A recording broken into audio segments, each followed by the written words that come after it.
Lalaking gustong muduwag pickleball, ngaway kwarta, paslak sa selda. Bullseye. Katropang Eric Amaro, Cebu Report. Live report.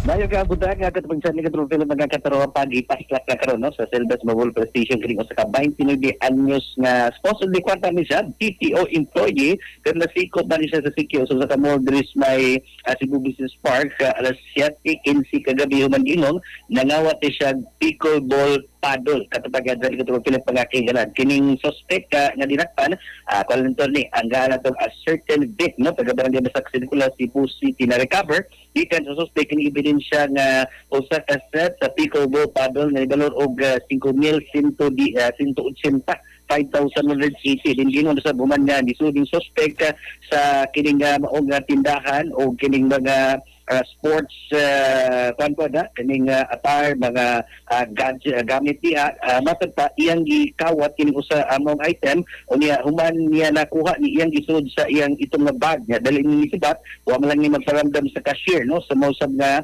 kining butik o tindahan pagawas sa suspect dito na ni gisita dito sa 28 anyos nga gwardiya o sikyo kay gitipan pong sikyo nga mao na wala mo bayad sumoto ang kining suspita 29 anyos nga BPO employee i-paslak ni sa Magulo Police Station yan samtang ning gihikayan og kaso nga tepkon pagpangaw gikuhaan pa sa mga balita ang kining suspect og side unta niya apan ni ko ni matag pa wow siya sa iyong nabuhat kadapang Sunday kadto Philip mga kahigalaan.